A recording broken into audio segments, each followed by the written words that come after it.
Hello, Slicey Dicers. This is Brian with another battle to the death for you. Today we have the Spyderco Gayle Bradley 2 versus the Spyderco Paramilitary 2 in the Knifecenter exclusive Cruwear with the polished G10 handles version.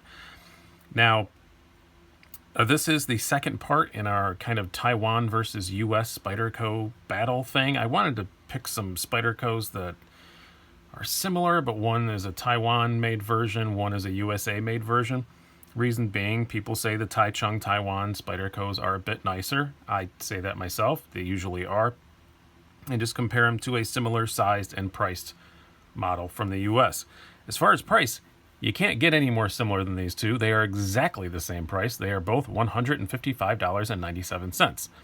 I will say at the beginning of this video, as I'm doing this, this is currently out of stock, but it's at Knifecenter. It is a Knifecenter exclusive, but it is reported to be back in stock late this month, early next month. So in the next week or 2 weeks, it'll probably be back in stock.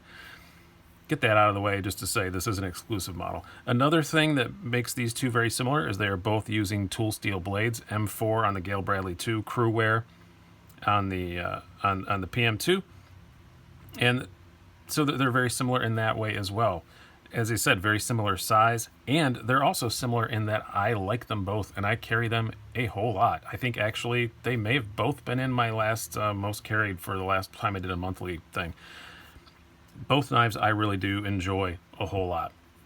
Now let's talk about how this is going to work first. We have 7 categories if you've never watched one of these before. We have aesthetics and design, we have quality, we have blade, ergonomics, carry, deployment, and value. And then at the end, hopefully we'll add all those up and we'll come up with a winner.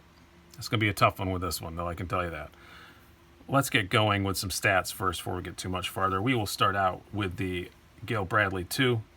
We have an overall length of 8.42 inches, blade length of 3.6 inches, blade thickness of 0.12 inches, and a handle thickness of 0.49 inches, with a weight of 4.4 ounces.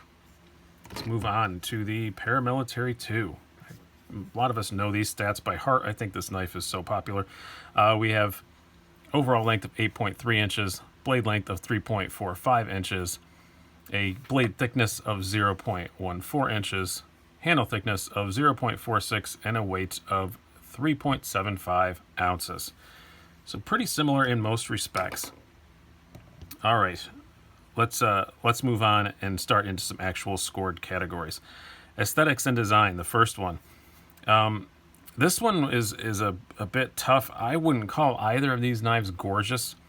I know the Gayle Bradley 2 has been out for, I don't know, a couple of years at least, and I kind of skipped over it because I didn't really like the way it looked in pictures. Still not blown away by the way it looked. I wouldn't call it a pretty knife, but it looks classy, mostly because of this nice peel ply carbon. This is not carbon all the way through these. This is carbon over G10 laminate, but I think it looks pretty nice. It looks fine.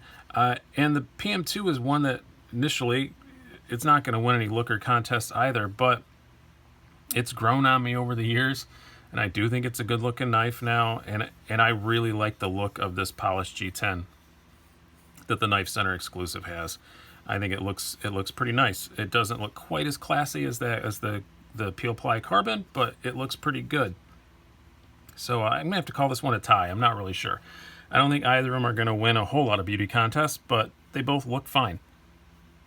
So we're just gonna call it a tie. Quality.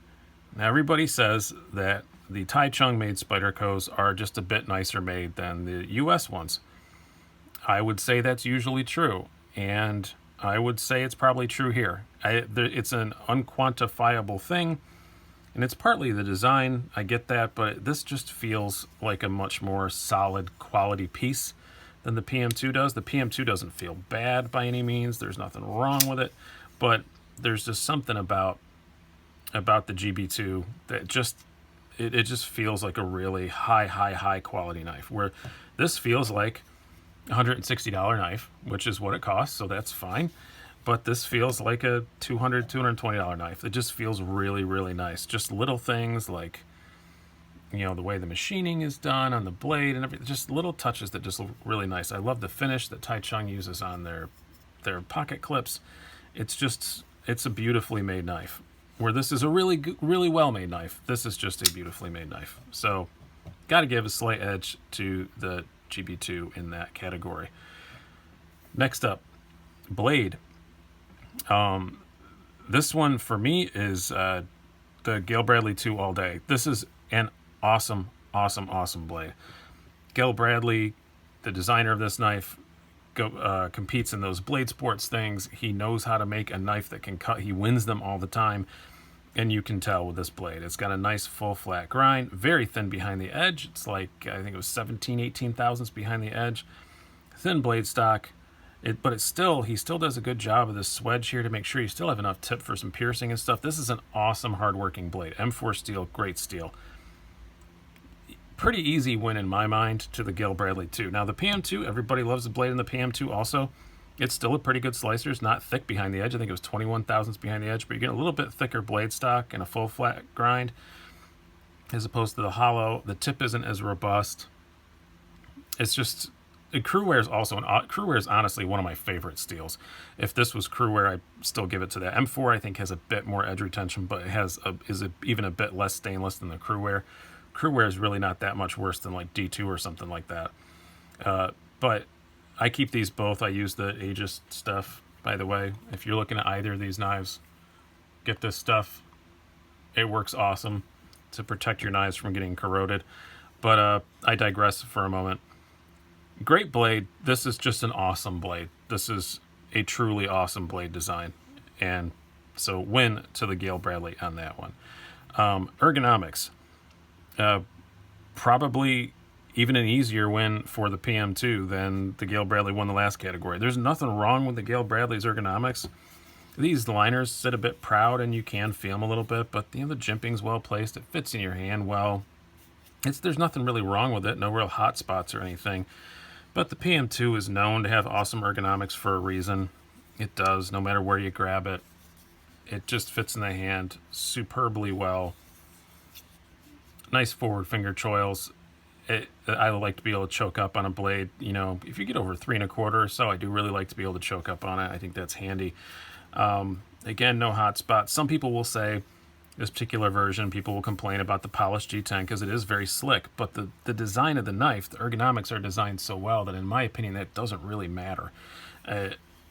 Most people, if you own a PM2 for a while, you're going to mostly be using it like this, and you are locked in. Even when you're back here, you're pretty darn locked in. But especially when you choke up, your hand ain't going nowhere. It doesn't matter what these handles are made out of. They're not doing much to hold the knife in your hand anymore. So ergonomics, easy win to the PM2 for that. Now, in carry, they both stick out a bit. I put the stock pocket clips on both of these. Both of these I use deep carry clips from, I think this one has a Casey Lynch. This one I use an MXG Gear. I don't remember. I might not be right on that. But both stick out of the pocket a fair bit. So no real advantage there. Both of them could really use deeper carry pocket clips, but both of these are knives that I'm not usually really trying to conceal when I'm carrying them. Maybe this a bit more because it does look a bit classier, so I do wear this with, you know, nicer clothes and stuff than I do with this sometimes.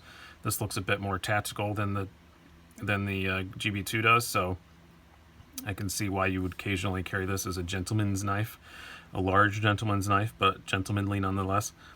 But they both stick out a fair bit, so that's a wash. I have to give the win to the PM2 though, because it is a little thinner handle, it's a little lighter, and this on this particular version, the Slick G10, it comes in and out of the pocket so easily.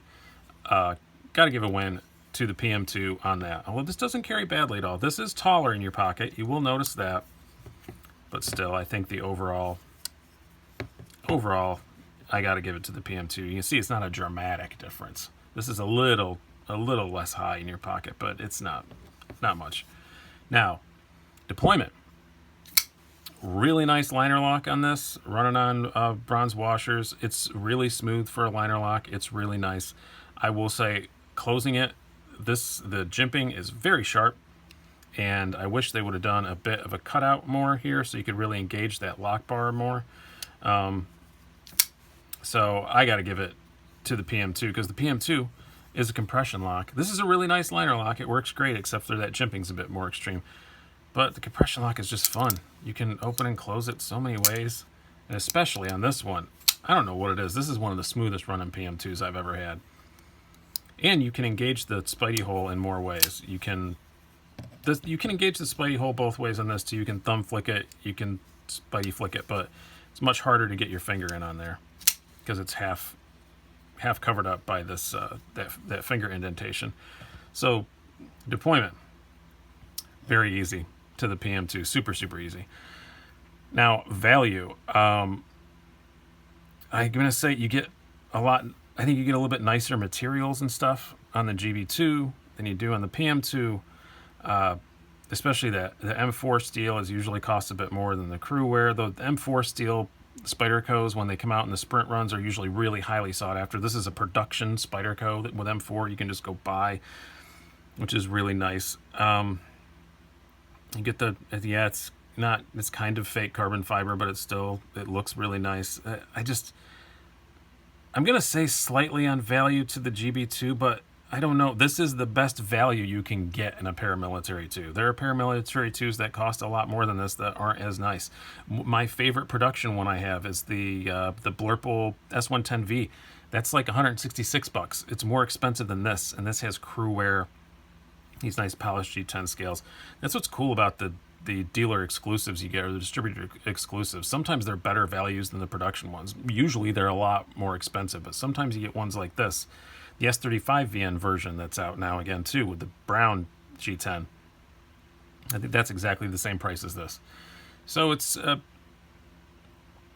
I'm still just going to say I think you're getting a little bit more bang for the buck with the GB2. This just feels more like a real forever kind of keep it around knife. It just has that little bit of extra quality feel. So you can feel free to disagree on that, though. I'm not going to argue with you. I could totally see why you'd say one's better value than the other. I think there's more complicated stuff going on in this, so I get the price. You know what I mean. Just that unquantifiable thing. I feel like you're getting a little bit more bang for your $156 with the GB2. So where does that leave us? That leaves us in a tie. 3-3 with a tie in one category. So which one of these would I keep if I only had to keep one? Jesus, I don't know. I've often said if I only had to keep one knife, it would probably be a PM2. So I'm going to say the PM2 for my purposes. For my kind of purposes, I carry a knife for, I'm going to say the PM2. But I will concede that I think the Gayle Bradley 2 is a more versatile knife. Not in cutting tasks, not in things like that. But the GB2 does have that nice, sleeker, carbon fibery look, which I said I don't think is better looking than the PM2, but it's a more universally appealing look. I think you could carry this into an office, and other than its size, I don't think it would really freak people out that much. It can be carried as a gentleman's kind of carry knife, but it's also designed to do some really hardcore work. So for me personally, the PM2, but if I was being totally, completely objective, I could probably easily say the Gayle Bradley 2. So this is a truest tie in every sense of the word. Usually I do these and I have to call a tiebreaker or something, but this one I can't really. For me, myself, for the world at large, you could pick either one. Both great knives. So in this particular case, USA and Taiwan in this little battle tie. So sorry to keep you here for 14 minutes for a tie, but it's really hard to pick between these two. I know that this is one of the most favorite Spydercos. This is kind of a knife guy's favorite Spyderco. A lot of people really love Gayle Bradley too, and I'm obviously one of them. So hope you guys have enjoyed this. I've been Brian. Have a good one.